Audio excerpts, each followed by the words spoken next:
Oke, Assalamualaikum warahmatullahi taala wabarakatuh. Hari ini hari Rabu, malam Rabu. Alhamdulillah, tuan-tuan dan puan-puan penonton yang setia bersama dengan dakwah Backpacker Malaysia. Hari ini kita nak berkongsi pengalaman tentang pengembaraan kami yang dah lama dah kami laksanakan pada tahun 2014. InsyaAllah hari ini saya bersama dengan panel-panel jemputan kita, iaitu memang aktivis ataupun penggerak utamalah dalam dakwah Backpacker Malaysia. Yang dapat bersama dengan kita pada malam ini insyaAllah saudara Hanif, yang wanita-wanita kita, satunya seorang ibu, dia dalam proses menunggu untuk bersalin. Jadi saudari Zima, dia tak dapat bersama, dan seorang lagi saudari Salwa, beliau bertugas di pedalaman Sabah. Jadi ada sedikit kesulitan untuk beliau mendapatkan jaringan internet untuk bersama dengan kita pada malam ini. Jadi insyaAllah tanpa kita membuang masa, sebelum saya nak bersama dengan Hanif sekejap lagi, saya nak play sedikit preview lah. Ni video lama kami lah, macam mana pengembaraan 4 negara ASEAN kami mengembara meneroka perjalanan yang amat getir pada waktu tu, yang amat bagi kami satu pengalaman yang sangat-sangat yang kami tak boleh lupakan. Jadi kita tonton dulu preview video kita insyaAllah.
Okey. Itu tadi sedikit preview kita tadi. Kita bagaimana perjalanan kami lah sepanjang perjalanan kembali dakwah backpacker pada 2014. Kami merintasi Thailand, Laos, Vietnam dan Kemboja. Saya nak jemputlah bersama-sama dengan saya, saudara saya, abang saya, Hanif. Hanif, mai masuk sekali. Assalamualaikum, Nek. Okey, Assalamualaikum sekali lagi. Lupa nak buka mic. Okey, Nek, apa khabar, Nek? Sihat, Nek? Baik-baik, Alhamdulillah.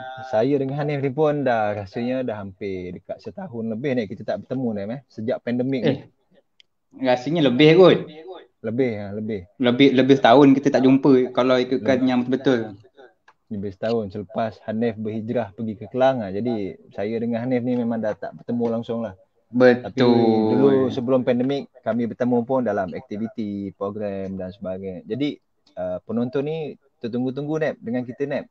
Dulu kita memang tak pernah buat sharing, tak pernah cerita berkenaan program-program bersifat travelling kita ni dengan penonton ni. Tapi hikmahnya ada pandemik ni yang bagi pandangan saya lah, saya rasa setuju sikit. Datangnya pandemik ni, hikmahnya di antaranya kita dapat banyak bertemu dan berkongsi pengalaman-pengalaman apa yang DBM telah laksanakan sepanjang perjalanan kita daripada 2014. Cuba mungkin Hanif ada pendahuluan sikit, nak cerita sikit. Pendahuluan, okey. Assalamualaikum. Alright, first terima kasih kepada Presiden kita dakwah backpacker Malaysia, Akmal, ataupun senang aku panggil biasanya memang panggil Mal je. Okay, Mal, terima kasih banyak sebab jadikan live hari ni jemput aku untuk kita sharingkan satu benda yang dah lama kita tak buat, iaitu kembara. So mungkin dia bolehlah menggamit memori. Kalau mana-mana yang rindu nak travel tu, Allah, lagilah terasa panas punggung.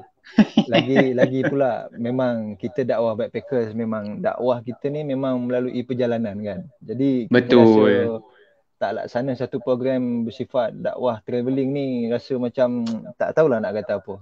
Rasa macam pelik lah. Pelik sangat. Tapi kita sebenarnya pun bila Tuhan bagi ujian ni, perkara yang kita kena ambil iktibar ni adalah bagaimana isteri kita kat rumah dulu. Ya bagi anda berkeluarga lah. Dan kami travelling dulu pun semuanya bujang-bujang. Semua bujang-bujang, mana ada kahwin lagi. Sama belum ada kahwin lagi. Tapi itulah hikmahnya bila Allah bagi ujian kita duduk kat rumah ni, baru kita tahu bagaimana persiapan isteri untuk anak-anak kita di rumah tu, bagaimana ibu kita dulu. Jadi sebenarnya mereka pun bosan, mereka pun boring.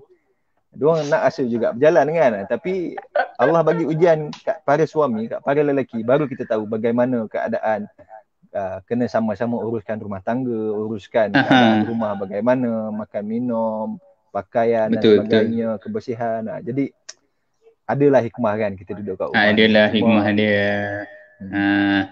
Tapi Mal, untuk aku sebagai yang full time freelancer, benda tu dah normal lah untuk aku. Macam mana pandemik ke tak pandemik ke, rasanya macam sama. Cuma kali ni aku kerja ditemani oleh isteri dan anak-anak. So kalau tak dulu duduk rumah seorang-seorang, duduk kafe seorang-seorang buat kerja. Yalah.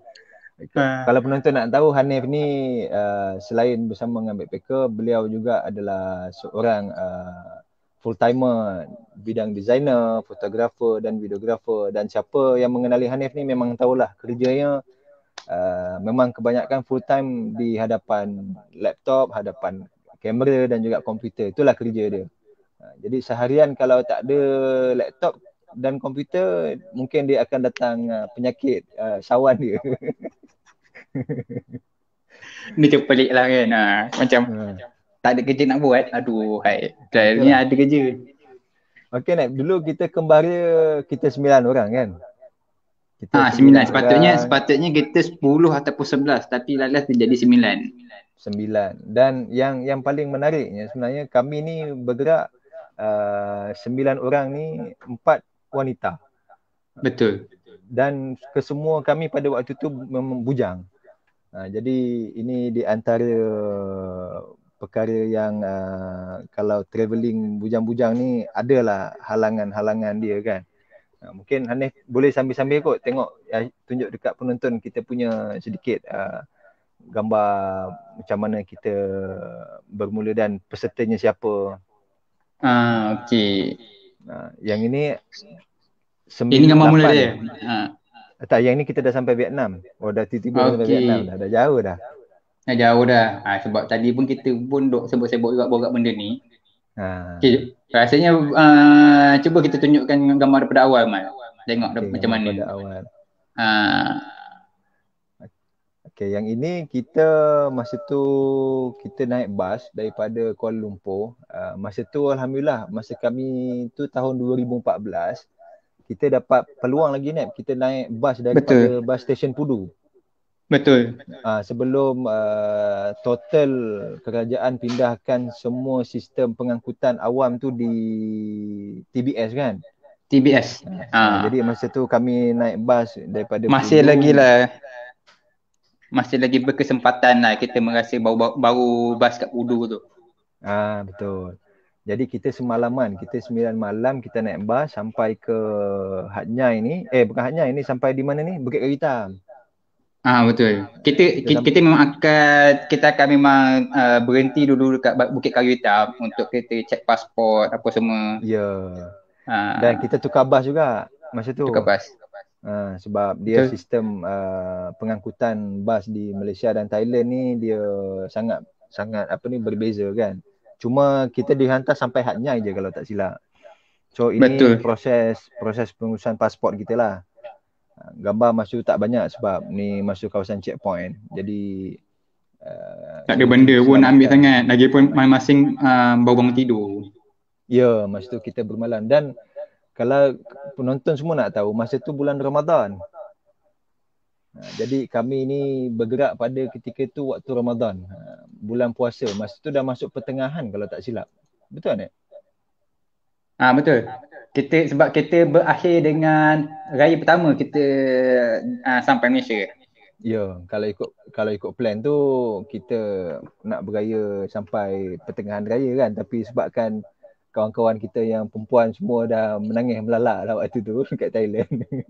Jadi kita batalkan lah kita punya sambungan perjalanan tu. Kita batalkan lah strat tu. Okay, tapi yang ni apa cerita ni Nat? Sebelum kita cakap pasal gambar ni lah. Baik. Actually, waktu kita kembara ni sebenarnya kita tak kenal pun. Kalau macam basically macam aku sendiri, aku just kenal Akmal seorang aje. Kalau orang lain nak tahu lah waktu tu. Dalam 9 orang tu, aku hanya kenal seorang aje. Iaitu Mal. Kiranya waktu ni yang pergi ni, aku pergi ni tak kenal siapa-siapa. Cakap mak ini pisang ni. Macam mana nak borak macam mana apa, takkan nak borak dengan Mal je kot. Itulah, tapi tak apa. Untuk aku pun sebenarnya yang aku kenal masa tu cuma Taufik dengan Angah je, Nick je. Maknanya yang perempuan tu pun memang orang kata peserta yang memang betul-betul Allah nak bagi kenal dengan kita, bersahabat dengan dia orang ni. Betul. Waktu ni memang masing-masing tak berapa kenal. Yang tak kenal memang tak kenal. Yang kenal pun alhamdulillah. Tapi dia jadi bendanya ini cabaran yang pertama untuk kita lah. Nak kenal satu sama lain.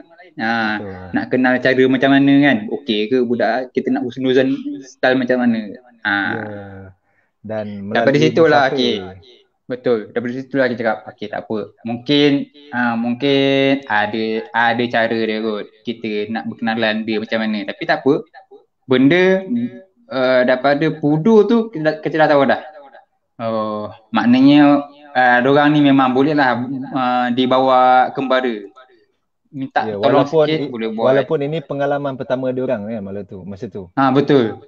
Ini kata-katanya semua peserta kecuali aku dengan Mal, aku dengan kau Mal, rasanya semua tu memang pengalaman pertama diorang lah. Dah lah pengalaman pertama, kemudian kita bawa jauh sampai ke Vietnam pula tu. Jauh tak ada masalah, diorang memang suka, tapi jauhnya tu bukan kita naik flight. Ya, Kita naik public transport. betul. Perjalanan Okey, jap. kita Kita tu masukkan Zima pula. Zima Zima dah masuk. baik, baik. Okey, sambil sementara Hanif nak masukkan saudari Zima Okey, dah ni. masuk. Hai Zima, Assalamualaikum. Salam, minta maaf Tak lambat. apa. Okey, ni kalau penonton nak kenal, So, okey tadi ni Zima kita ni. tak apa. Ni Puan Zima ni dia seorang guru ustazah. Sekarang beliau bertugas di Pontian Johor. Beliau mengikut suami lah di sana dan terus menetap di sana. Dan Zima ni di antara orang awal lah di dalam DBM kita ni yang menghidupkan DBM, yang bersama-sama menjalankan dan memeriahkan aktiviti-aktiviti DBM.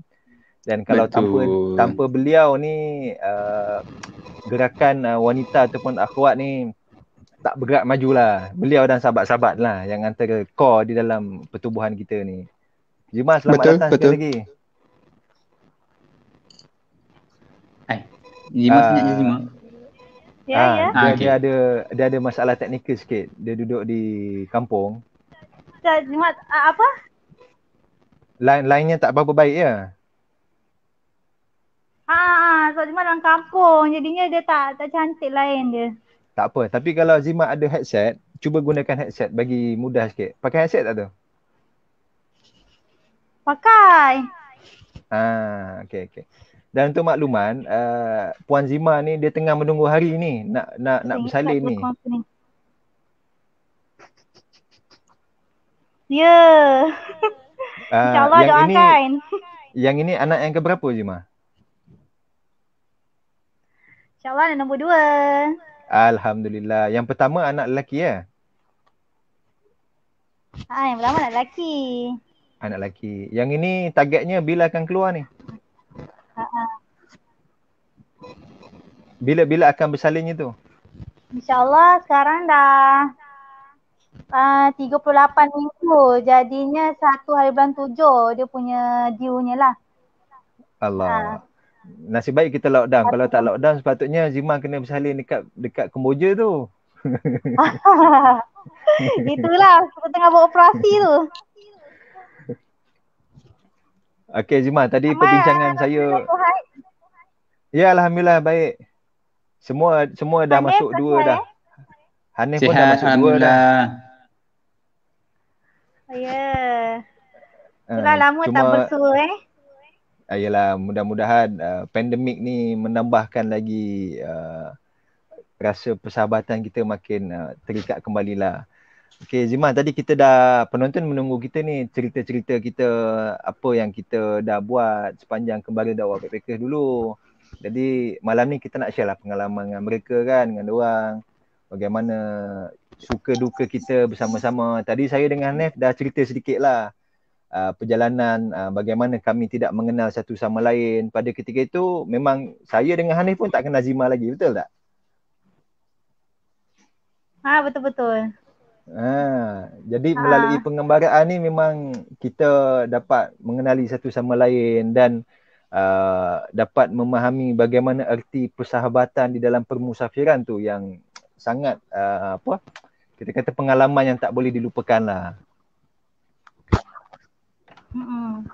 Betul, banyak sangat pengalamannya. Rasanya kita pergi berapa hari. Hampir 3 minggu. Daripada 18 Ramadan macam. Ya, pertengahan Ramadan. Kemudian kita beraya di Patani. Pertengahan Ramadan. Betul. Rasanya memang Thailand. Patani di Thailand.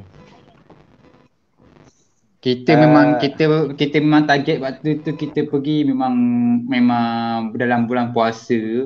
And then kita memang berhajat lah. Kita nak beraya di luar. Di perantauan. Masing-masing apa? Masing lagi tak ada komitmen. Yalah, masa tu semua bujang. Semua bujang. Kalau sekarang ni kalau kita buat macam tu tak boleh. Kalau yang perempuan dia ada keluarganya, yang kita lelaki pun kita ada tanggungjawabnya. Mungkin Betul. kalau mengembara pun mungkin terpaksa bawa keluarga ataupun mungkin tak boleh lebih 3-4 hari lah. Sebab sekarang pun kita nak travel pun kos pun kena ingat. Sekarang kos pun dah tinggi. Tinggi. Okeylah, Nek, Betul nanti. kita nak masuk balik cerita kita. Alright. Itu Zima pun Macam pertama Ya, kali Zima. jugalah beraya tanpa apa tu? Tanpa Keluarga. Tanpa keluarga satu, kemudian tanpa baju raya, betul tak?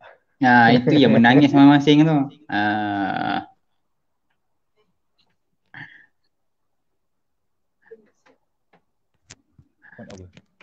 One hour. Ini macam ni lah dia kalau live kat rumah kan. Itulah. Dia yang dah keluarga macam ni lah. Anak bangun. Minta maaf. Okey, Okay, tak apa. Okay, Mat. kita tanya Zima kejap. Baik. Zima, masa tu macam saya dengan Hanif dah biasa mengembara, dah biasa. Hilang dah dia. Hilang dah. Okay, lain tak elok tu. Okay, tak apalah. tak apa Kita elok. teruskan dengan kita ni. Okay, Nek, apa tadi Anda nak cerita sikit? Alright. Dia kita terus pada topik kita lah. Kita teruskan kepada kita punya ni. Waktu kita kembara ni, kita akan tengok, kita akan rasa macam-macam lah waktu permulaan tu. Dia kalau kita tengok daripada gambar yang ada sekarang ni, ini dia titik mula kita punya pengembaraan dan dugaan kita. Ya. Kalau yang memang dah biasa masuk Thailand ataupun yang dah biasa pergi travel tu, dia tahulah kenapa. Bila kita dah start mengembara ni, masalah utama dia adalah bahasa. Komunikasi tu memang sangat-sangat masalah. Walaupun kita tahu bahasa Inggeris, tahu macam mana nak bercakap dalam bahasa Inggeris, tapi belum tentu kita boleh tahu macam mana kita nak tackle orang yang kita nak bercakap tu. Betul. Contoh dia macam yang waktu kita nak sewa van ni lah. Betul. Macam-macam.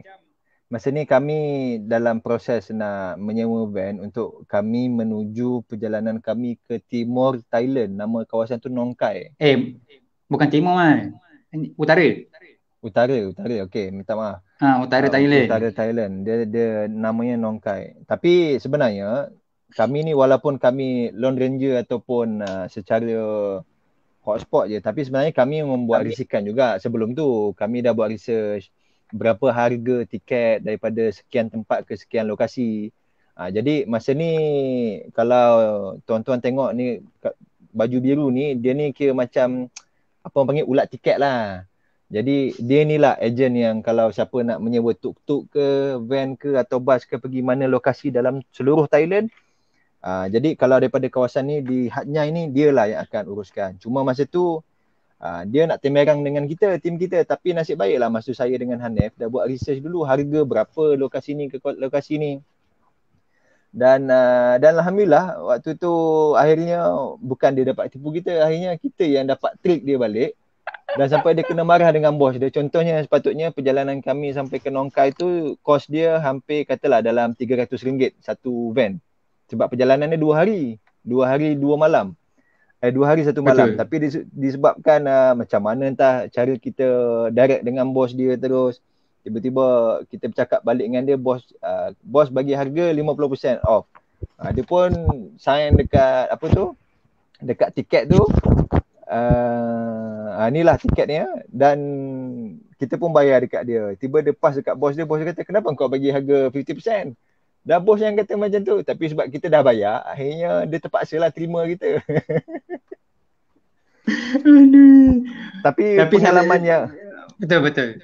Pengalaman cuma yang nak tambah sikit ni, masa kita naik van tu, kalau tuan-tuan nak tahu, penonton nak tahu, yang driver bawa kita ni, dia sebenarnya baru balik trip daripada Bangkok. Bayangkan dengan mata dia yang tak rehat lagi, tak tidur lagi, tiba-tiba je dapat task job baru, dia kena bawa satu tim kami ni, 9 orang ni naik satu van, kena pusing balik, malah bukan pergi ke Bangkok tu tengah-tengah. Jadi dia kena naik sampai ke utara lagi depan. Dan yang pelik macam mana Nep kan, diorang driver ni dia tak rehat, tak tidur. dia boleh Oh, long term je sampai ke lokasi tempat kita nak pergi tu. Allah, betul. hebat lah. Yang kita peserta pun duduk dalam van pun kejap bangun, makan, minum, tidur. Itu pun kita ni lah baca Quran sikit kat dalam masa perjalanan tu kan. Dia Okay, sampai Anik. sampai naik tepu jugalah. Kita duduk Kalau Anik dalam nak van tambah tu. apa-apa sikit. Dia okey. Waktu kita kat Thailand ni, walaupun memang kita dah biasa masuk Thailand, tapi dia punya cabaran dia tetap sama.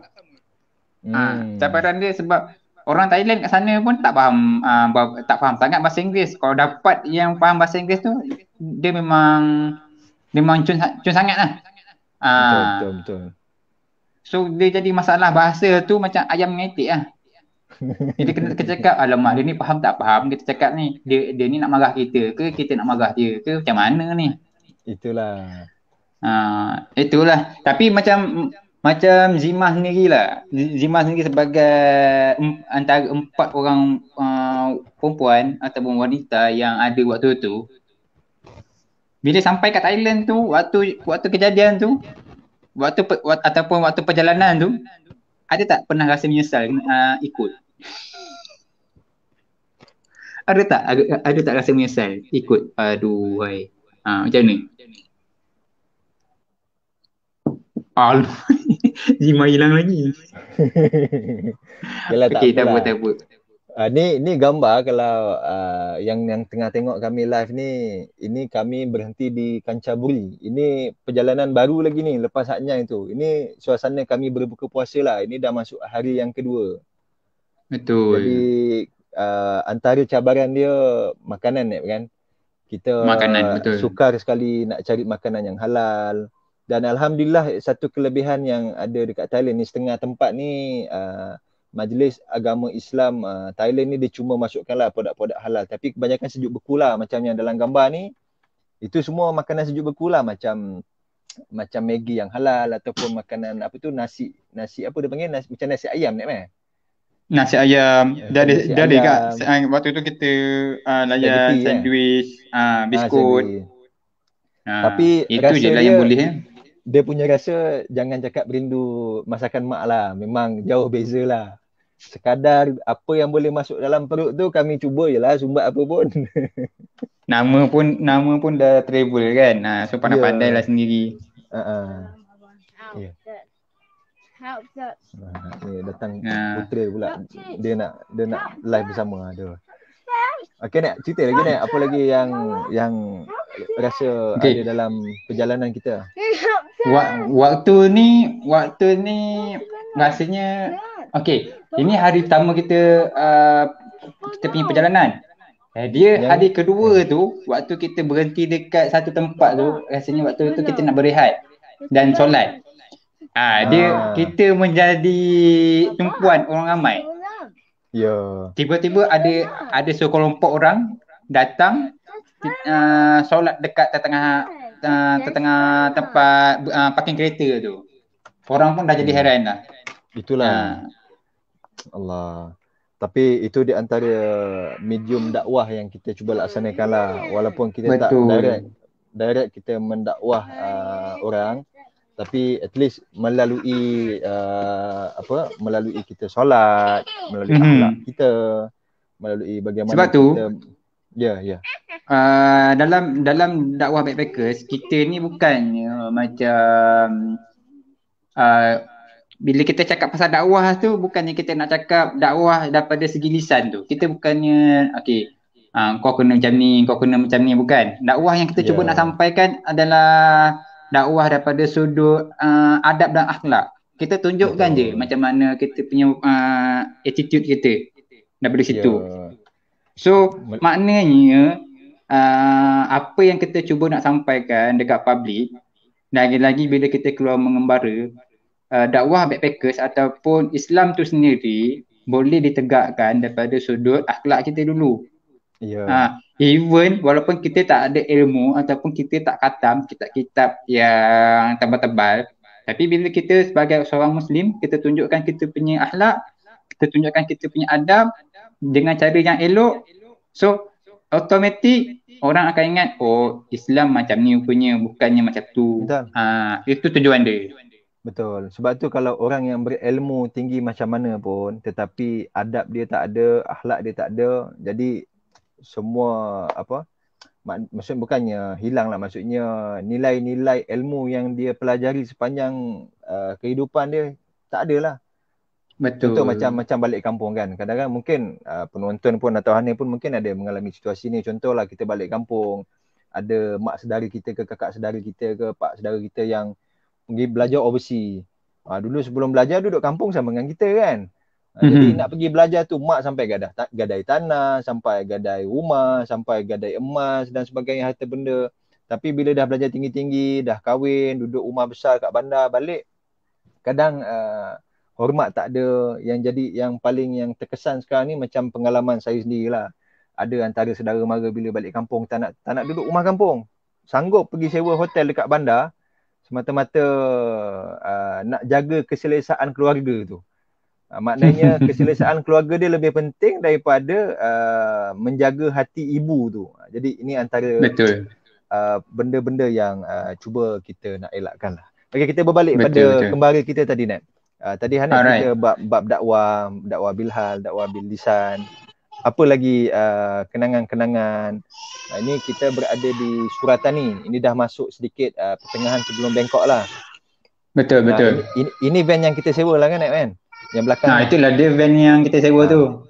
Van ni sebenarnya boleh muat lagi dalam 20 orang.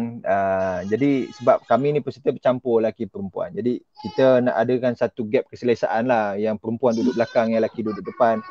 Dan masa tu backpack kami pun agak besar-besar juga masa tu. Perjalanan sebulan. Tapi dalam tu bukan penuh baju pun. Semua penuh barang kita bantuan. Penuh stok barang bantuan, barang makan kita. Kalau kita tak dapat nak makan ke apa ke, kita masak.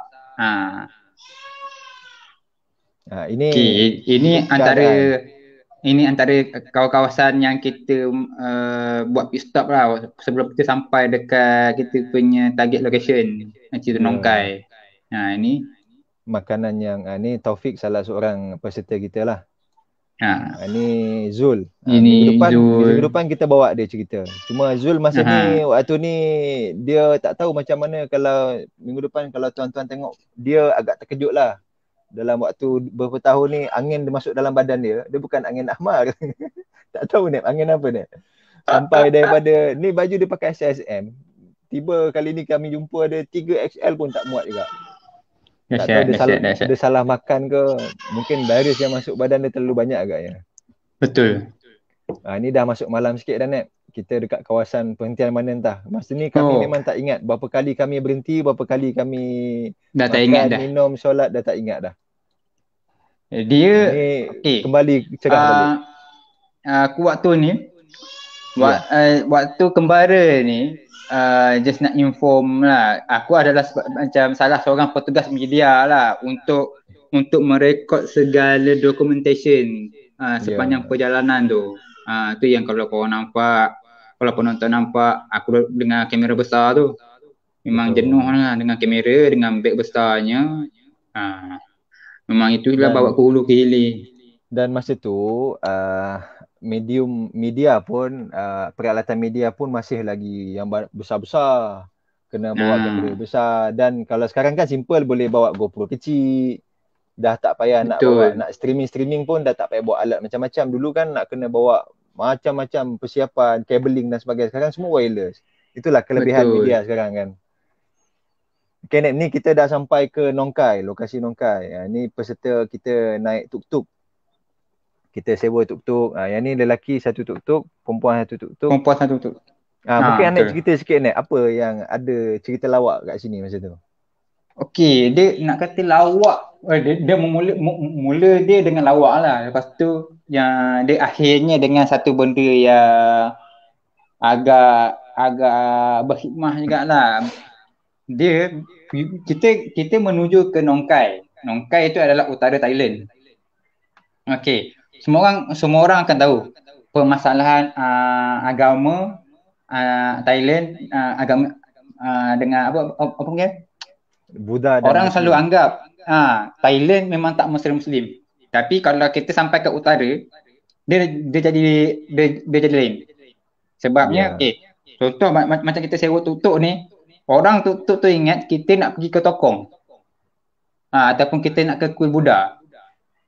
Dia ingat kita ada apa tah kat situ, dia pun salah anggap. Dia pun bawa kita dekat Tokong tu. Ini kita cakap, mana? Kita bukan nak ke Tokong. Kita nak ke madrasah. Dan waktu ni lah, okey, rupanya dekat utara tu, Buddha dengan Muslim sebenarnya saling sokong menyokong. ya. Kira engkau sokong aktiviti aku sokong aktiviti kau. Maknanya bukanlah sokong daripada sudut apa penyebaran agama tu lah. Kira dia sokong aktiviti apa yang orang buat. Ya. Kira Yelah, macam tu sebab lah. dia nak menguatkan komuniti tu, dia perlu ada satu persefahaman di antara agama juga. Barulah sesuatu pembangunan sesebuah negara tu akan maju. Macam Malaysia lah kita ambil contoh kan. Betul. Ni selalu orang masuk. Salwa, Assalamualaikum. Apa khabar? Waalaikumsalam. Alhamdulillah. Ni tadi kita dah bersama dengan Zima. Zima dia terpaksa hilang sebab bukan dia suka-suka, tapi sebab line di kampungnya tak berapa baik. Ni kita perkenalkan Salwa. Cikgu Salwa. Sekarang dia bertugas di Sempurna. Sempurna kan?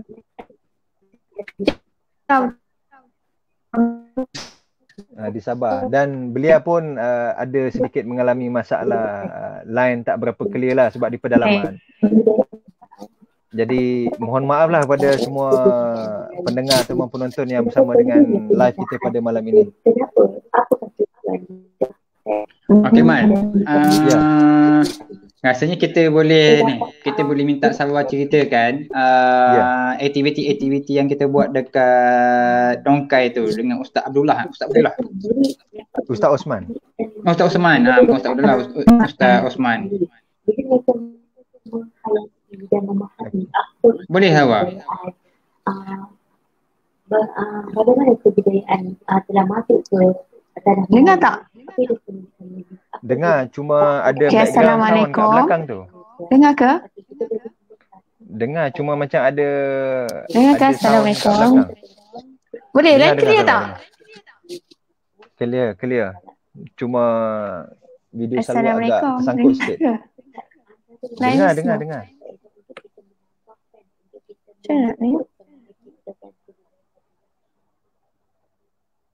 Okey, dengar. Hello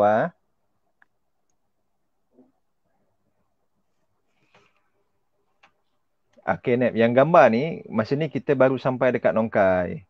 Betul. Jadi masa tu pun kita dalam keadaan terfikir-fikir sebenarnya. Kita masa tu dalam keadaan mood learner. Masa tu baru subuh kan. Tiba-tiba sampai kat lokasi ni tiba-tiba driver tu kata okey, dah sampai, turun semua. Jadi kita blur lah kan.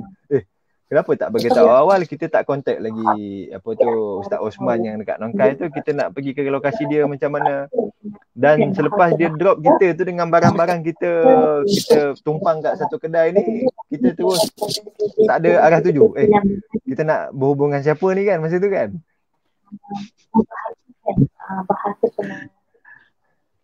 Tapi nasib baiklah masa tu kita cuba kontak Ustaz Osman tu, dia suruh tahan mana-mana tuk-tuk tu.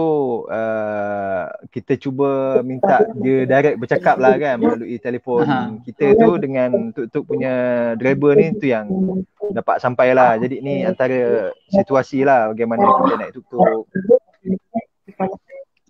Zaman ni bukannya macam zaman sekarang. Internet senang nak akses. Ya.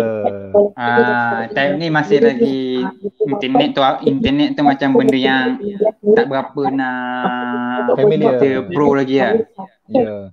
Dan masa ni pun Android pun baru orang kenal masa tu. Tak semua lagi masih pakai Android. Betul. Jap. Salwa kena mute-kan audio komputer.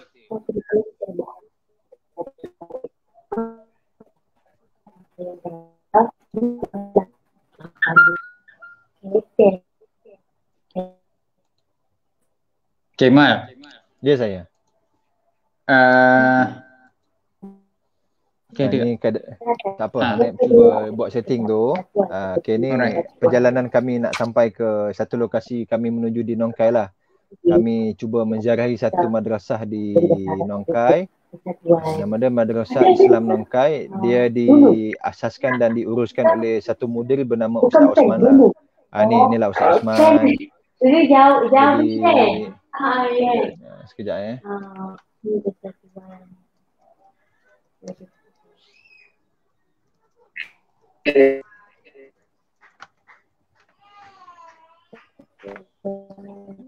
okay, ni Macam mana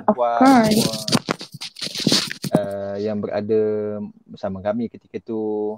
Jadi sebenarnya kalau orang di luar sana, penonton di luar sana nak cuba mencari satu rute laluan yang lain di Thailand, antara lokasi yang kami suggestkan ni Nongkai lah. Kalau memang nak pergi cari kawasan-kawasan penempatan Islam. Jadi memang ada. Dan kebetulan rezeki kami pada waktu tu orang kata rezeki musafir. Jadi kami tak jangka pun mereka ada majlis berbuka puasa pada hari tu.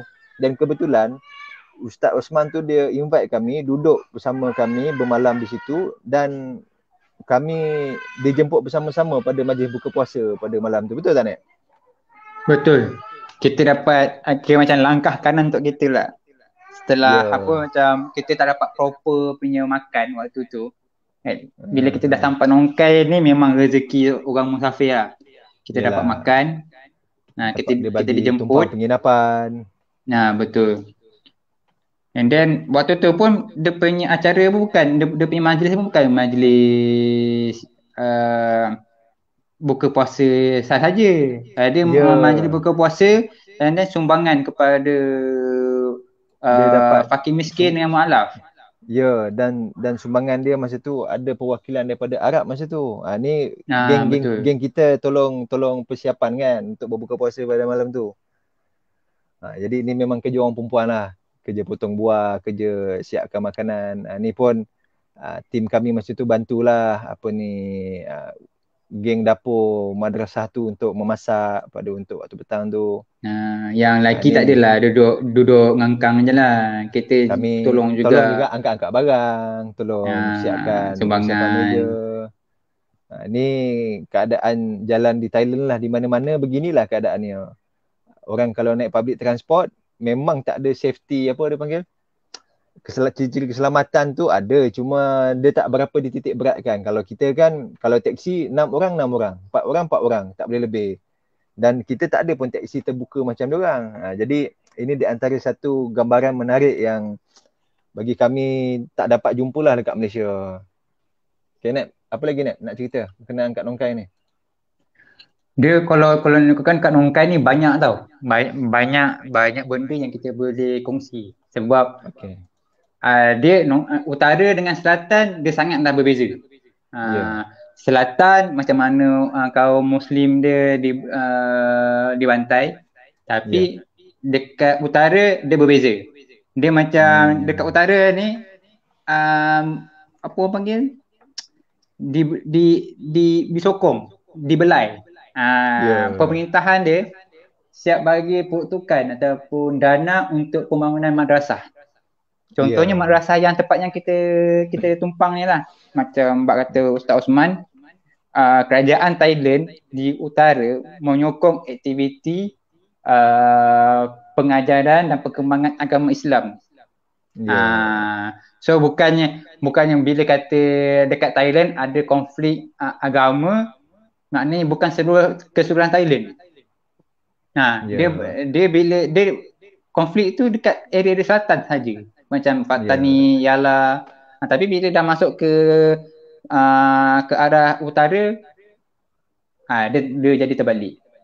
Itu salah satu benda yang agak menarik lah, yang benda yang bila kita kembara ni kita akan tahu macam mana kita, kalau kita nak benci satu negara tu, kita kena tengok dia punya susun galuh dia macam mana. Kita kena pergi, kita kena tanya, kita kena mempersoalkan lah. Betul ke jadi macam ni dekat Thailand ni? Macam tu. So, Salwa ada Salwa?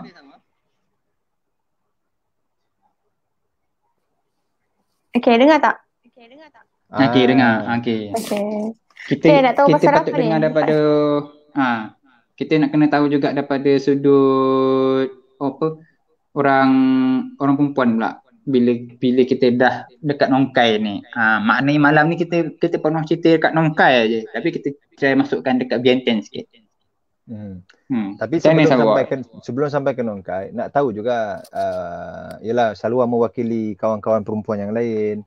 Bagaimana perasaan Salwa ketika dapat offer ni ataupun tengok poster yang Hanif buat masa tu, pengembaraan kembali dakwah backpackers 4 negara ASEAN. Apa first impression Salwa waktu tu? Dia tablik.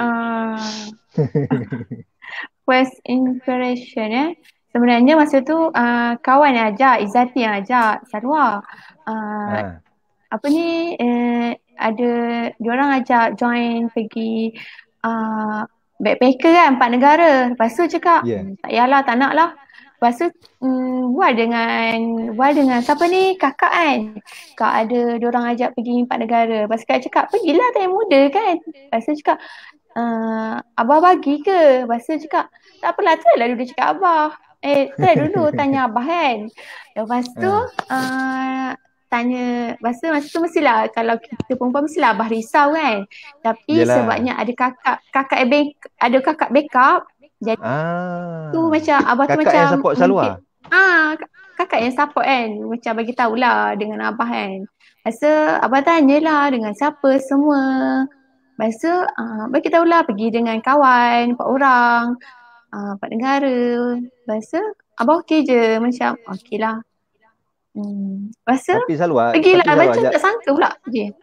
Salwa, apa nak tanya juga, kalau orang lain dah confirm lah, kebiasaannya lah, ibu dan ayah mereka ni confirm akan reject awal lah. Dia akan cakap siapa ni, kau kenal ke dia, dan siapa mereka ni yang nak bawa Salwa ni. Jadi macam mana keyakinan yang cuba Salwa bagi pada mak ayah waktu tu? Sebab sebelum ni memang kita kan dah biasa berdikari keluar. Jadi macam mak ayah tu risau, tapi je sebab kita tak pernah ada sejarah buat nakal, buat jahat. Jadi macam okey. Masya-Allah. Jadi macam mak ayah tu percayalah, apa-apa pun kita cerita, bagi tahu kita buat apa, pergi mana. Lepas tu kakak pun tahu kan semua tentang kita. Jadi dia support lah, keluarga pun, sebab kita tak ada sejarah yang baik tu lah, tak ada. Jadi macam diorang pun risau, tapi dia orang lepaskanlah juga, macam support juga, buat baik. Tapi sebelum pengembaraan tu, Salwa belum kenal saya dengan Hanif lagi kan? Saya benda tu macam ingat tak ingat je. Masa tu Izzati lah ajak, macam taklah rapat, macam okey tahu tapi tak rapat. Itulah. Maknanya Salwa kenal saya dengan Hanif ni sepenuhnya ketika pengembaraan lah kan? Ya, betul. Lepas tu Hanim kan rapat dengan Hanim, Zimah, macam 4 orang perempuan, macam okey lah, ada perempuan kan, bukannya seorang, 2 orang, ada 4 tu macam okey lah. Yelah, saya pun memang waktu antara 4 orang tu yang saya rapat tu Hanim lah, isteri Asfar tu. Dan dia lah yang banyak mendorong kawan-kawan perempuan lain pergi bersama dengan kita pada waktu tu. Tapi masa tu untuk saya dengan Hanif sebenarnya kami tak ada masalah siapa yang nak ikut ke, terpulang. Cuma memang kami punya sistem, siapa bersama dengan kami ni kena pandai jaga diri je. Sebab kami ni bila sampai keluar negara, bagi kami itu di atas tanggungjawab peribadi lah yang kena uruskan diri sendiri tu macam mana. Cuma kita as a tag team ni kita kena unite lah, kena bersatu lah, kena sama-sama dalam bagi pemikiran apa ni, sharing dan sebagainya tu kena ada satu penyatuan lah. Okey, Anik mungkin ada soalan lain pada Salwa.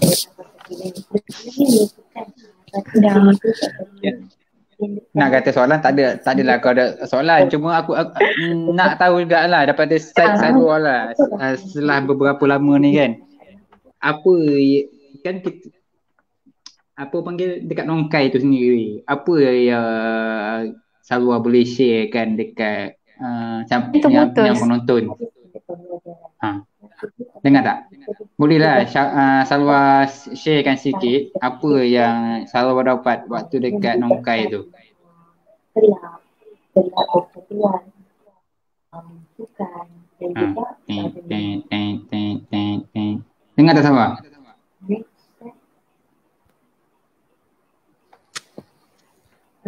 Lain putus ni. Minta maaf lah. Lain terputus. Tak maaf lah. Saya ni lain terputus. Tak apa. Kita memahami. Okey, tak apa. Okey. Okey, Mai. Kalau macam tu dah boleh ke Salwa? Okey ke? Salwa dengar ke apa Hani cakap tadi? Okey. Tak dengar. Lagi sekali minta maaf. Okey, Sabar. Cuba Sabar ceritakan sikit apa yang Sabar dapat waktu kat Nongkai tu. Share sikit sebagai geng perempuan. Okey, yang Bismillahirrahmanirrahim. Okey, nak cerita sebelum nak pergi tu kan.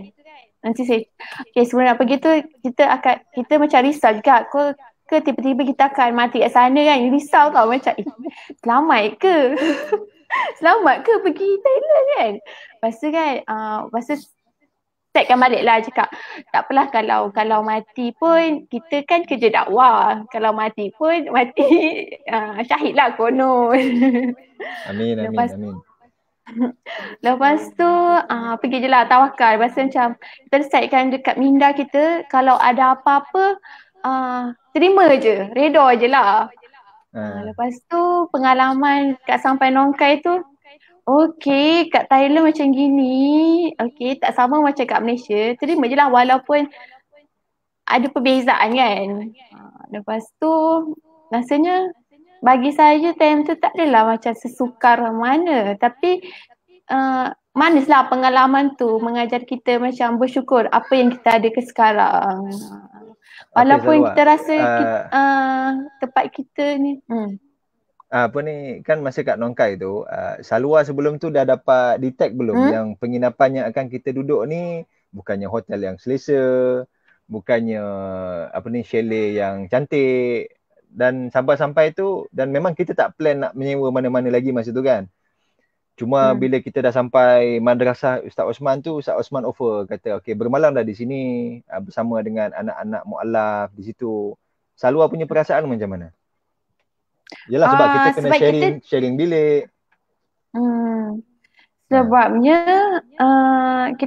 saya masa tu dah open dah cakap okey ada apa-apa berlaku saya terima je sebab saya ni bukan hidup senang sangat, macam tak susah sangat, tak senang sangat, sederhana. Jadinya kalau ada apa-apa berlaku kita terimalah.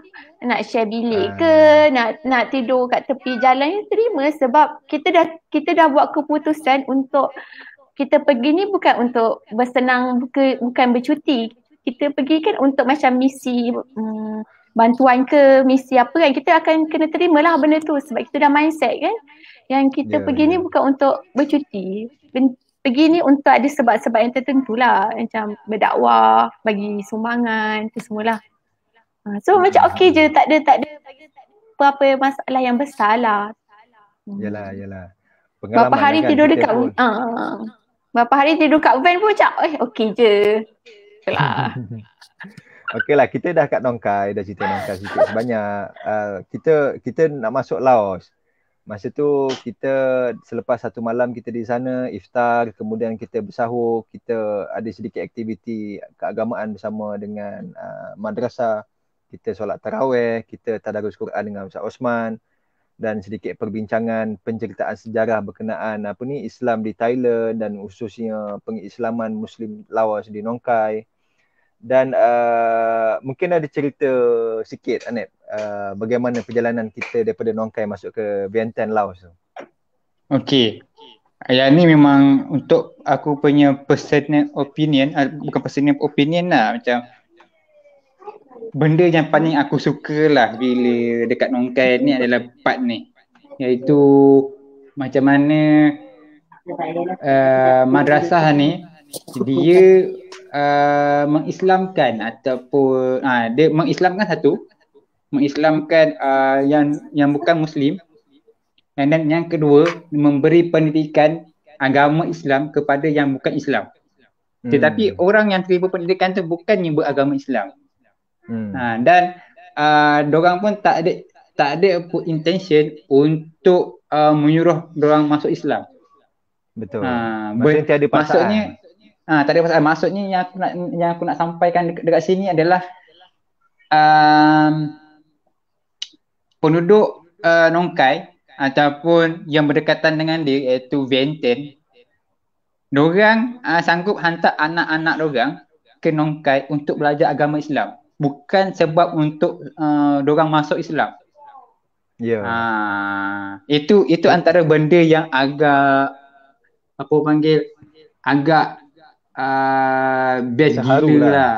lah. Terharu lah. Kira macam tapi sebenarnya ada kisah tu ni, kenapa mereka kebanyakan hantar di Nongkai tu. Sebab kita kena cerita juga ke audiens, pada ketika dulu kan Laos masih lagi dalam pemerintahan bawah kuku komunis China. Jadi ni di antara cabaran bukannya dakwah Islam, tapi bagaimana nak mengembangkan sesuatu agama di Laos tu adalah sesuatu perkara yang dilarang. Betul. Sebab Laos kan di bawah pemerintahan komunis. Jadi even dalam madrasah Ustaz Osman tu pun banyak keluarga mu'alaf, dan ada satu kira senior lah di dalam madrasah tu, nama dia Ustaz Daud kan, dan sekarang ni dia pun dah dihantar untuk memberi didikan agama di lokasi di seluruh Thailand. Dan dia ni pun asal daripada Vientiane, dan macam mana beliau menerima Islam dan tentangan keluarga beliau tu selepas memeluk Islam tu sepertinya dipulaukan masyarakat di Vientiane. Kita pun dah pergi ziarah kan, bagaimana perkampungan kampung di Vientiane tu keluarganya agak dipisahkan dengan komuniti-komuniti yang lain. Betul. Dia bila kita cakap bila kita dah sebut utara Thailand dia ada satu connection yang kuat dengan sempadan dengan sempadan dia atau Vientiane. So maknanya ramai orang daripada Vientiane masuk ke Nongkai untuk belajar agama. Untuk agama Islam. Contoh yang mana yang memang kita lihat sendirilah dengan Ustaz Daud sendiri. Macam mana dia dulu dia yang masuk untuk belajar agama Islam, untuk menerima Islam, dan selepas tu dia pula yang memikul tugas tu untuk mengislamkan keluarga-keluarga dia. Membimbing dan lah, kata mudah. Betul, membimbing. Dan waktu yang kita sampai kat situ, kita sempat ziarah ke kampung Ustaz Daud dekat Vientiane tu. Kita sempat lah. Cuba share sikit. Kita sempat ziarah Allahu Akbar. Kita sempat ziarah ke sana, and then nak tahu dekat situ hanya satu je keluarga Islam yang ada kat sana. Dalam satu kampung tu dorang je yang keluarga Muslim kat situ. Bayangkan macam mana dorang punya cabarannya bila dah kat Vientiane tu, macam mana dorang nak hidup sebagai satu minoriti Muslim di kalangan majoriti. Ini sebabnya kenapa aku suka part yang ni, sebabnya alhamdulillah lah aku berjaya hantar ataupun berjaya buka laluan kepada member aku yang nak cari hala tuju hidup yang baru, and then dia pergi ke Nongkai dan belajar agama kat situ. Seterusnya dia teruskan kerja-kerja dakwah yang sama juga macam mana Ustaz Daud buat. Kira macam alhamdulillah lah, kira macam ada jugalah saham akhirat untuk aku. Amin, alhamdulillah. Macam tu lah. Ini antara part yang aku paling suka lah kat Nongkai dengan Vientiane ni. Dan jelah tengok keadaan mereka keluarga kat sana pun, tengok cara masak dia orang pun masih lagi menggunakan tungku dapur kayu, masak dekat luar. Keluarga pun masih lagi dalam serba kemiskinan. Ni keluarga Ustaz Daud itulah, keluarga besar dia. Dan sebenarnya kami masuk ke Laos tu pun kami cuba jugalah buat sedikit aktiviti. Kami kami cuba pakat-pakat sama kami, yang mana sebelum kami pergi bertolak backpacker dulu, kami ada buat collection. Setiap peserta rasanya kita kena wajibkan seorang bawa $1,500 kalau tak silap Anip Kau tak silap lah. Lebih kurang. Dan ini antara sebenarnya pengalaman manis bagi setiap peserta. Macam mana setiap peserta tu boleh mengumpulkan duit tu, dan kami tak buat kutipan secara terbuka. Maksudnya kita train ahli-ahli kita yang pergi masa tu cari sumbangan daripada keluarga, daripada rakan-rakan, daripada saudara mara. Dan Alhamdulillah, walaupun tak semualah, tapi almost setiap peserta tu dapat membawa satu amount yang mana setiap lokasi kita singgah tu, travel yang mana kita ziarah tu, kita bagi sumbangan. Dan ni kita Betul. sampai dekat pasar, dekat kawasan Bienten kalau tak silap, Nep kan? Betul. Ini pasar Bienten kau tak silap nama dia. Yelah, nama dia tak ingat nama market apa, tapi inilah kami cuba membeli barang-barang apa. Ni nama, cuba baca sikit Nep, apa nama Nep? Tak nampak. Itu bahasa Laos lah, bahasa Thailand. Jadi ni pasarnya kami cuba sedikit membeli, tim kami cuba tawar-menawar lah untuk mendapatkan harga barang yang baik, dan kami buat sumbangan lah kepada keluarga mu'alaf. Ni kami dah siap beli barang, kami jalan kat Laos masa tu memang kebanyakan tanah merah kan. Memang tanah merah. Memang kalau kita naik motor tu memang berdebu. Dan waktu ni sebenarnya kami dah mula menggunakan mask sebenarnya. Jadi rakyat Malaysia baru je pakai sebenarnya COVID-19 ni. Jadi melalui penjelajahan ni lah sebenarnya kita dah merasa dulu virus pakai mask ni sebenarnya pelitup muka ni. Aduh. Cuma di setengah kawasan lah. Mana-mana kawasan yang berdebu lah kita pakai. Ya. Dan selain tu sebelum kita nak tutup part Laos hari ni, ni ada juga sumbangan kami ziarah pergi ke Masjid Al-Azhar di tengah-tengah kawasan Bienten tu. Ni Ustaz Daud lah yang kita bagi tahu tadi tu. Dia yang Hanif cerita tadi, dia belajar dekat madrasah Nongkai tu, dan akhirnya dia balik, dia cuba sebarkan lagi Islam. Ini di antara satu-satunya masjid yang wujud di Bienten kan, kalau tak silap. Betul. Inilah yang kita beritahu tadi, tanah merah. Kat mana-mana jalan masih lagi tanah merah. Ni semua geng tabligh. Geng tabligh ni bukannya orang Vietnam, bukannya orang orang Vietnam, bukannya orang Laos, tapi tabligh ni seluruh dunia. Maknanya salah satu kebaikan yang kita boleh pelajari dengan geng tabligh ni, macam mana diorang boleh atur, ada je dia punya jamaah-jamaah tu di seluruh dunia.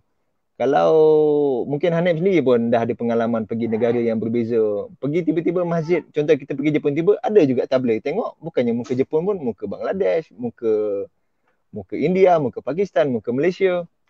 Dan Betul. ada jemaah yang tabligh pada ketika tu orang Malaysia juga, kalau tak silap saya waktu tu. Ni kita sampaikan sedikit sumbangan kepada masjid lah pada ketika tu. Ni kami dengan jawatan kuasa Masjid Al-Azhar. Ni Hanif dengan ini siapa Nip kalau tak ingat? Ini dia Allahumma salli ala Muhammad. Okey, tak kenal. Bukan tak kenal, tak ingat. Tak ingat. Sama ada dia pernah datang ke Malaysia untuk satu program ataupun dia orang besar kat situ lah. Macam ketua kampung kat situ lah. Yang ini imam masjid. Dan muka dia pun kalau kita tengok pun memang tak ada muka Laos, muka campuran China pun. Memang kebanyakan dakwah-dakwah, da'i-da'i pendakwah kat sini dibawa daripada luar lah untuk menghidupkan suasana Islam di sana. Dan ada kenangan manis kita kat sana tu, kalau ingat ni kita berbuka puasa dengan keluarga Daud tu. Keluarga mu'alaf. Kami balik daripada beli barang, rupanya diorang pun ada buat persiapan iftar untuk kami. Dan kami rasa macam, ya Allah, dah lah dalam keadaan miskin macam tu pun, dalam keadaan serba kekurangan pun masih lagi ni persiapan mereka lah. Mereka nak siapkan makanan juadah untuk kami. Ini sesi apa Nep? Ini kita nak berangkat balik kita dah nak balik lah. Bukan balik ke Malaysia lah, kita nak berangkat ke lokasi lain. Ada itu sedikit lah pengalaman kat Laos. Mungkin Hanif nak tambah sikit-sikit. Okay. So rasanya kita baru satu negara je ni yang kita, satu dua negara je yang kita cover ni untuk malam ni, tapi tak apa. Nanti Kita ada tambah next siri, siri. kita tambah siri lain lah insyaAllah. Kita tambah siri sebab kalau nak ikutkan, kalau kita nak cerita banyak, kita nak cerita untuk kembara 4 negara Asia ni. And then kita nak cerita pun bukanlah kita nak cerita macam mana perjalanan macam mana kita nak cross tempat-tempat tu. Kita nak cerita apa yang kita dah dapat pelajari sepanjang kita punya kembara tu, sepanjang dengan kita punya teammate kita. Betul. Dengan orang-orang baru, dengan member baru, dengan orang-orang yang kita tak kenal, dengan orang-orang, dengan member kita ni yang tak pernah keluar negara. Yang banyak keluar negara pun aku dengan Mal je. So kita nak berkongsi macam mana. Cuma nak tambah sikit Net, apa yang kelebihan selepas kita bawa diorang ni. Dan kalau penonton nak tahu sebenarnya yang 4 orang perempuan ni dan lagi 2-3 orang peserta kembara ni, sebenarnya diorang ni semua student waktu tu. Betul. Dan diorang ni mendapat tentangan yang sangat hebat daripada peringkat universiti diorang. Betul. Daripada pensyarah dan kawan-kawan, sampai dia kata kenapa kembara macam ni perlu dilaksanakan, kenapa kena pergi luar negara, kemudian kenapa kena pergi kembara tanpa ada pengiring daripada mahram dan sebagainya. Jadi kita berjaya buktikan bahawa pengembaraan bersifat dakwah ni sebenarnya ada nilai-nilai value yang kita boleh tunjuk pada masyarakat. Tak semua benda tu silap lah. Maknanya kalau niat kita tu baik, niat kita tu kita cuba tunjuk pada masyarakat bahawa kita nak sampaikan dakwah tu.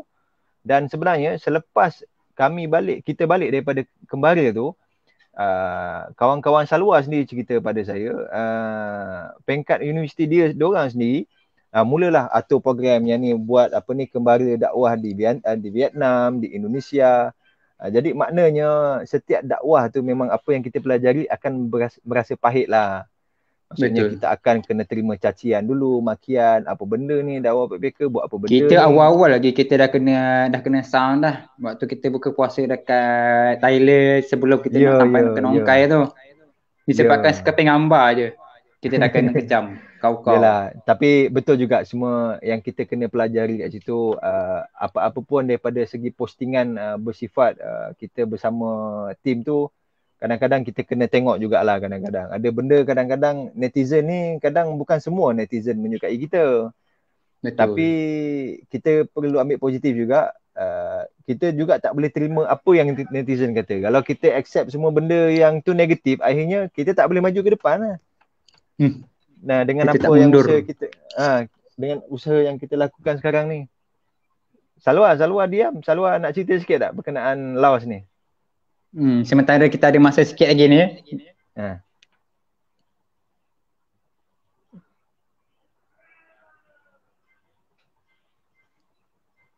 Buka Salwa mute tu. Buka mic. Buka mic. Mic on.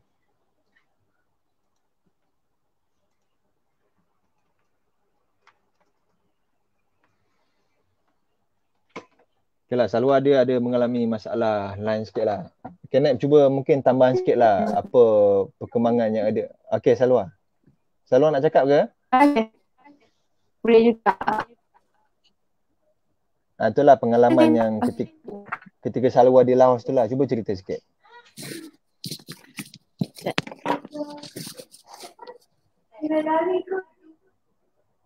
Cabaran ni Nep bukan cabaran dakwah 4 ASEAN je.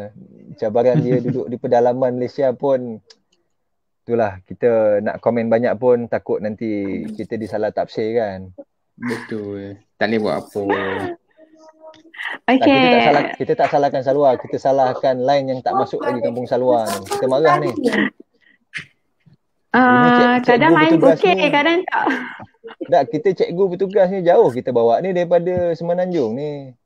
Takkanlah kerajaan ni tak cuba bagi perkhidmatan yang baik di setiap kampung untuk sampaikan pendidikan kepada anak-anak kat sana kan. Salwa kena buat surat tu, Salwa.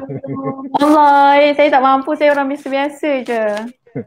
Salwa, cuba cerita sikit sebelum kita nak tutup ni. Apa tambahan yang Salwa dapat lah ketika di Laos tu? Laos kan, dia bukan yang saya dapat lah kat sana. Nak masuk perkampungan Islam kat sana tu pun memerlukan cabaran dan kat sana bukannya Islam dan yang duduk kat sana semua minoriti. Tapi kat sana yang saya belajar walaupun diorang sikit tapi diorang sangat kuat lah macam kalau kita datang Laos tu dia macam menghargai macam menyambut lah walaupun diorang ni taklah senang macam kita tapi diorang ni macam kuat lah, nampaklah kekuatan dia bersamaan dia gitulah yang saya kat sana lah walaupun diorang kecil tapi dia still kuat kat sana mungkin diorang sebab diorang bersatu padu kan kat sana itulah yang saya belajar masa tu itulah. Apa lagi? Anet mungkin nak cerita sikit lagi sebelum kita nak tutup. So far tak ada sangat lah. Cuma makan memang makan selagi kita ada kat Asia, dia tak ada jauh beza sangat dengan apa yang ada kat Malaysia. Cuma mungkin jenis beras dia mungkin jenis cara masak ada, itu mungkin yang berbeza lah. Dan cara layanan kita Islam, umat Islam terkenal dengan bila tetamu datang kita raikan dengan apa yang ada, dengan cara yang terbaik. So kita akan dapat layanan tu. Terutama kalau siapa-siapa yang biasa pergi ke Timur Tengah, diorang akan tahulah lagilah. Kalau kau datang sebagai tamu, maknanya kau akan dapat lebih daripada apa yang kau imagine. Sama juga dengan tempat-tempat yang lain. Itu memang yang dianjurkan dalam agama. Islam juga sebenarnya, betul dalam agama. Meraikan tetamu. Menerima tetamu tu kita kena raikan walaupun kita dalam serba kekurangan pun kena raikan sebaiknya. Betul. Tambahan pula bila kita ni mengembara, jangan ingat tapi kita kena tanamkan niat betul-betul lah. Kita mengembara demi Allah Ta'ala, demi untuk menziarahi saudara-saudara kita. InsyaAllah bila kita berniat macam tu, bukannya niat untuk maksiat, setiap perjalanan kita tu akan ada kejutan. Ada duit tak ada duit belakang cerita. Kalau nak ikutkan pun peserta kita yang pergi masa tu pun kita standby pun dalam lebih kurang RM2,000 per orang kan. Tapi orang itu pun bukannya kita dapat 2,000. Kita paling tinggi pun ada 1,500 je kot. Tapi kita ni lah top up lah, bukannya kita tawakal je. Dan yang itu antara benda yang bagus. Dan yang benda yang positifnya, kalau Hanif ingat lagi, masa last kita dah balik raya tu, masih lagi ada simpanan kewangan kat tabung Hanif masa tu. Yang total semua peserta.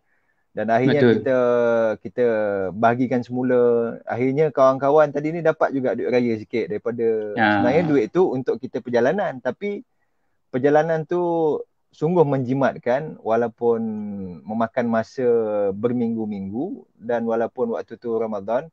Tapi itulah Hanif cakap tadi tu, berkat kita niat kita baik, berkat kita memang niat kerana Allah, memang kita nak ziarah saudara kat sana, memang target awal kita pun memang kita nak buat aktiviti dakwah secara murni. Dan akhirnya Allah mudahkanlah maknanya. Dan rasanya kalau kita tak masuk cerita lain, cuma kita cerita secara kesimpulannya, rasanya kita cuma menyewa sekali je kalau tak silap. Di Kemboja je, Phnom Penh. Dekat Kemboja je. Kat Phnom Penh. Itu je sekali je kita sewa. Itu pun hotel Muslim. Kita support bisnes Muslim masa tu. Dan selebihnya sepanjang perjalanan memang kita tidur dalam bas, tidur dalam van, dalam tuk-tuk. Daripada ihsan orang. Ihsan orang. Dan yang paling rare sekali tu kita dah tumpang satu madrasah di Kampung Cham Kemboja. Kemudian ni esoknya kita masuk ke Vietnam dan kita tak target pun kita dapat tidur sana. Dan masa tu kita tak prepare pakaian kalau ingat. Masa tu memang Betul. kita bau dah macam apa dah nak kata. Dengan basahnya. Itu Dengan nanti basah, kan, hujan. itu nanti kan ya siri yang lain tu diorang boleh lah ceritakan part yang tu. InsyaAllah. Nanti kita ada masa kita InsyaAllah. bersiaran langsung lagi lah dengan Berkongsi. Hanif, dengan Salwa. Cuma itulah, InsyaAllah. cari kesimpulan mungkin 2 minit daripada Hanif dan Salwa. Kalau kita nak simpulkan, itulah dia.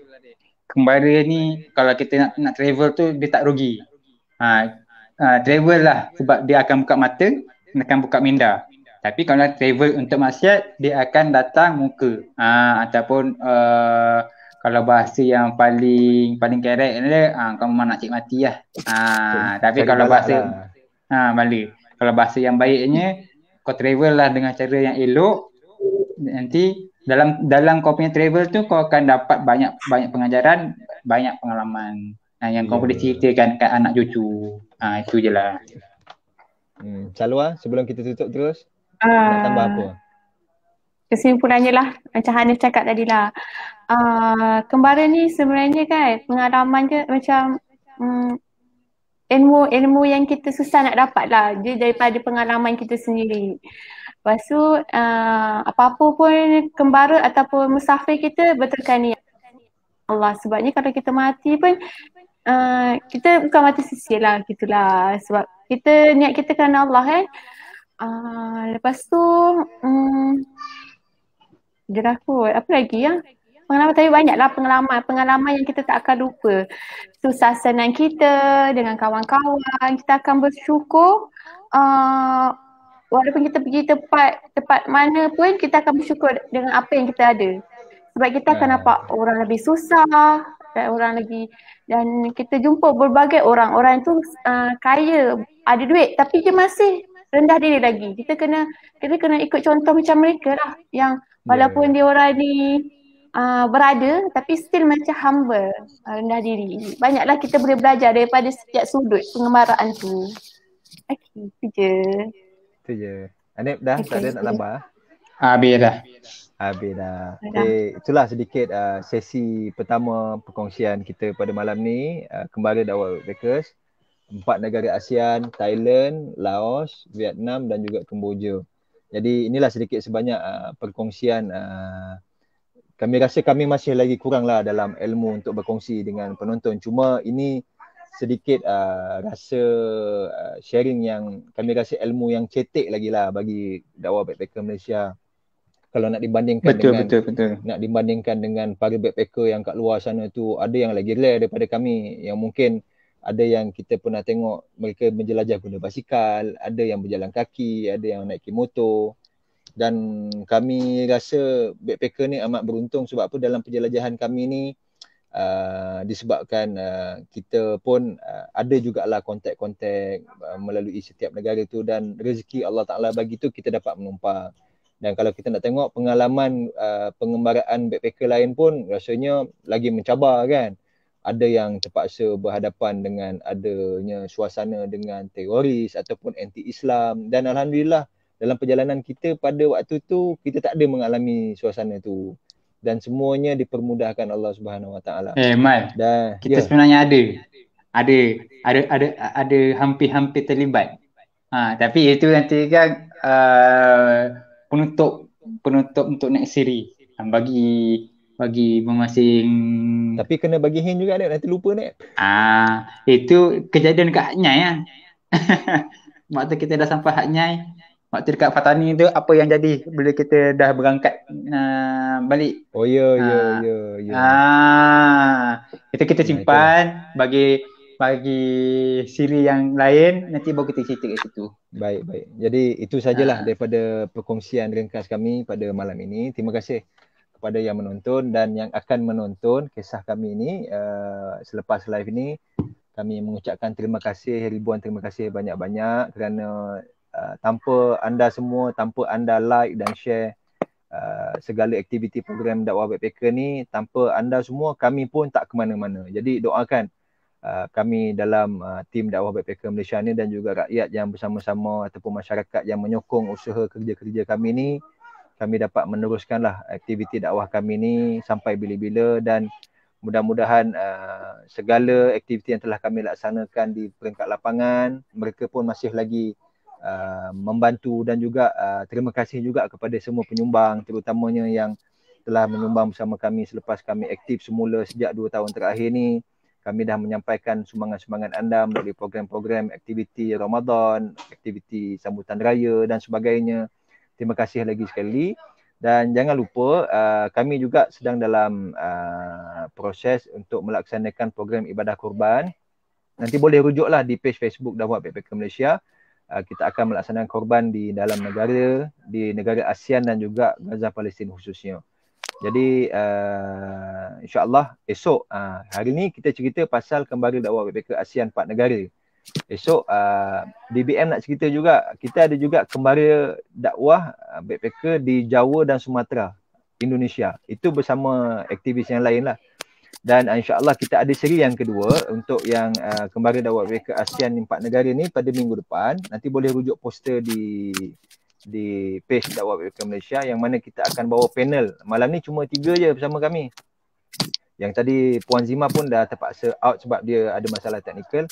Minggu depan kita bawa geng-geng lelaki pula. Kita nak cerita pula. Tadi kita sampai Laos dan minggu depan kita akan sambung lagi perjalanan tu sampai ke Kemboja. Dan insyaAllah kita akan kembali balik bersama Hanif dan Salwa pada minggu satu lagi untuk kita ceritakan perjalanan penutup. Bagaimana yang Hanif cerita tadi, ada masalah ketika kami pulang daripada Patani, dan yang paling pahit waktu tu ada suasana cerita berkenaan bagaimana kami terpisah daripada Kemboja dan Thailand. Waktu tu kami terpaksa daripada satu bas kami dipisahkan menjadi 2 van, kalau Hanif dan Salwa masih ingat. Jadi nantikan kisah kami tu, kita akan cerita nanti pada siri yang akan datang. Mudah-mudahan pada kali ini majlis ilmu kita pada malam ini mudah-mudahan mendapat rahmat Allah Subhanahu Wa Taala, dan yang baik itu datangnya daripada Allah Subhanahu Wa Taala, dan yang kekurangan dan keburukan itu datangnya daripada kami. Dan mudah-mudahan segala terlanjur kata ataupun kata-kata yang kurang baik daripada Dakwah Backpacker Malaysia, mudah-mudahan kami memohon maaf, dan teruskan support kami untuk pada masa-masa akan datang. Itu sahaja daripada kami. Wabillahi taufiq wal hidayah. Wassalamualaikum warahmatullahi taala wabarakatuh. Waalaikumsalam.